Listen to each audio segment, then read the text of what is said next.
At a time when the West, and that certainly includes Australia, faces serious challenges from both outside and from within, we need to return to our roots and remember why our Western culture, our way of life, is actually worth defending. Without self-confidence, we'll never see off the menace of totalitarian regimes like that endured by the Russian and Chinese people.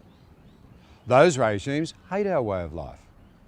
But throughout our own Western culture, it seems that our message to ourselves is that we're evil, or doomed, or both.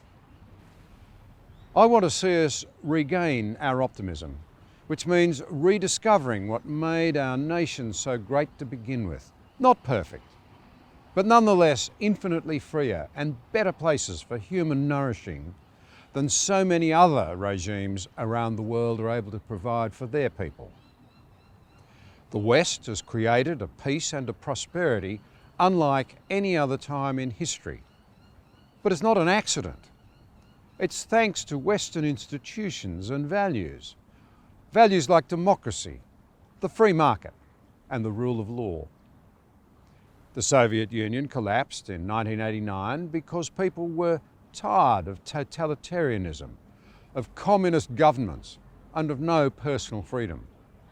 They wanted what the West had in the 1990s. The victory at the time when the Berlin Wall fell looked absolute, and perhaps that made us complacent. We thought it would go on forever. But we are not in a good place.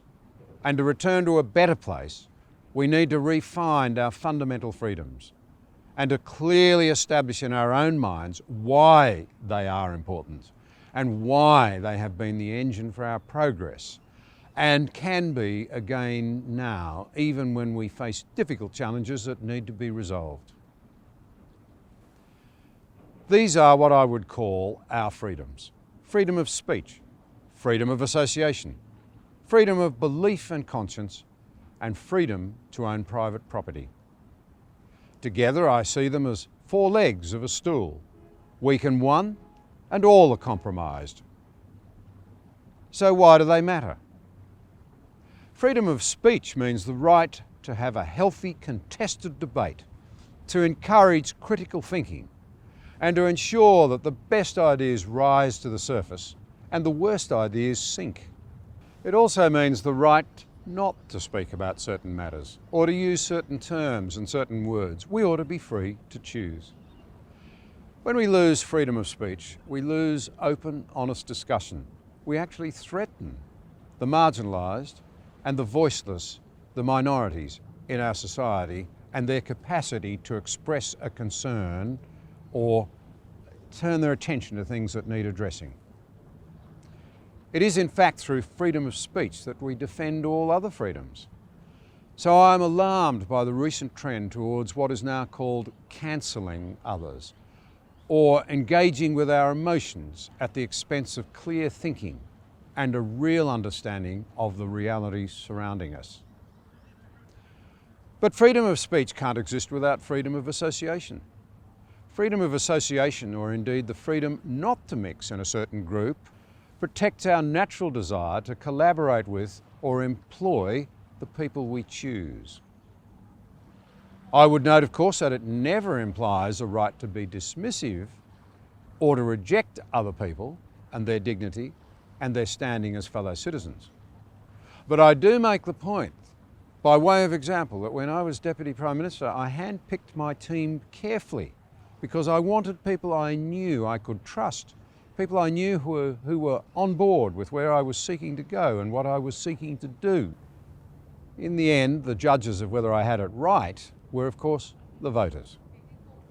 But now we live in a situation where even this right has recently come under attack in our own country by legislators and vocal activists who don't think it's right, for example, for faith-based organisations to be able to simply choose to employ people who support their creed. This sets a very dangerous precedent for rights that until quite recently we've simply taken for granted. Freedom of conscience and belief, I would argue, is even more fundamental because it starts with our minds, what kinds of thoughts we have, and whether we can act in accordance with them. without the right to live lives of integrity in accordance with our consciences, we aren't really free to flourish as humans. We need the freedom to seek answers to life's great questions. Who am I? Do I have value? Do I have purpose? How do I relate to others? Finally, let me briefly unpack the freedom to own private property, because I'm convinced of its centrality to human flourishing. Its intellectual roots stretch right back to biblical times. The Ten Commandments mention private property twice. And more recently, from the 15th century, we note an English lawyer called John Fortescue picking this theme up and explaining why it's so important to our freedoms. He connected people's freedoms with the right to own private property. The idea being that your home, for example, should be a place where you can retreat and be yourself. And that if you produce something more on your farm or in your business or in your workplace, the government can't arbitrarily remove it from you. A dictator can't simply take it away. It's yours to do with as you choose, to use, or to perhaps to sell for someone else, to support yourself and your family. The same applies really to our abilities, our right to sell our capabilities and not be dictated to and told that we must do something without fair remuneration.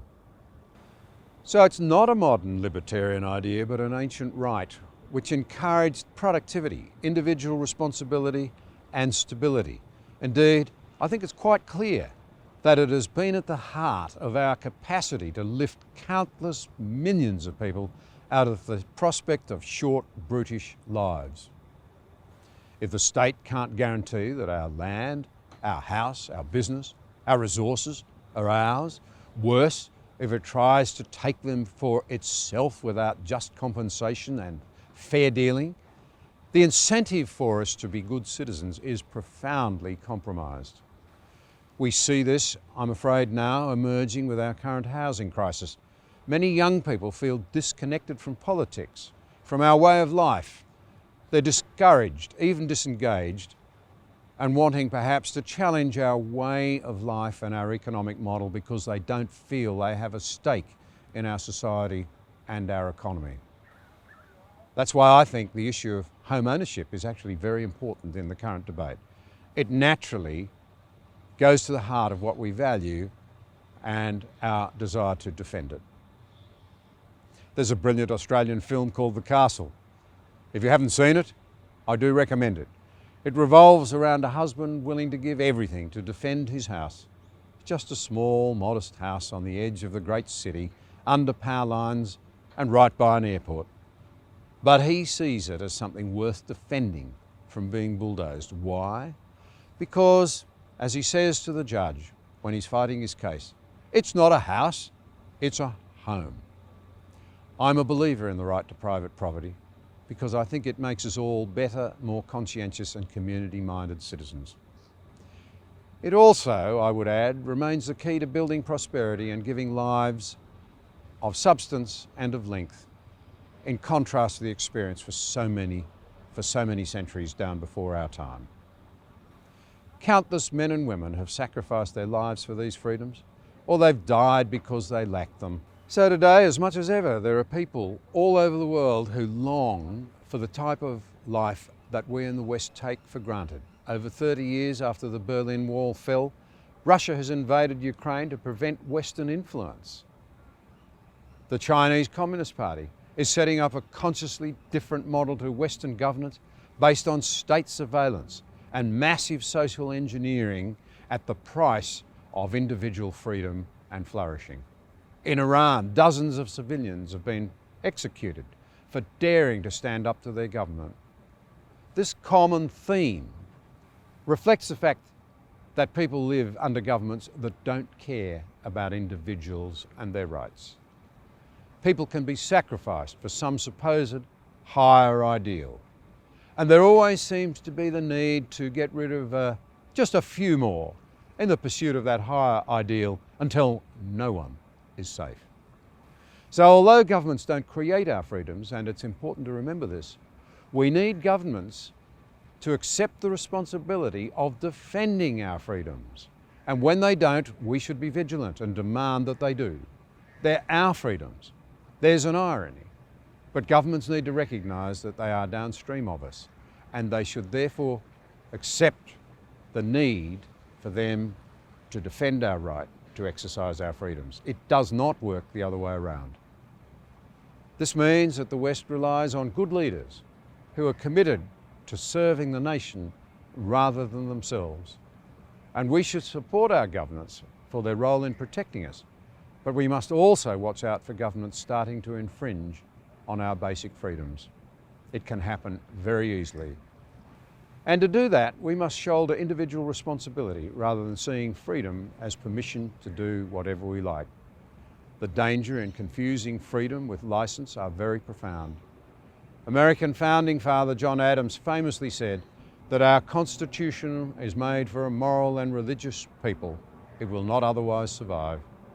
When our society loses its faith and its virtues, it starts to disintegrate. That, I think, is what we are now starting to see around us today and what so many people comment on all the time. Too many people now confuse liberty with license.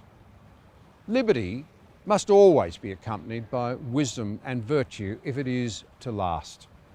Freedom of speech doesn't mean spreading misinformation. Freedom to own private property brings a responsibility to give generously to the needs of others. We won't fully understand our freedoms unless we see the responsibilities that accompany them. So let's celebrate the freedoms we enjoy in the West. Let's not take them for granted. They were hard won. They could be easily lost. We need to regain our belief in them again and live as responsible, virtuous citizens in our communities, wherever they may be.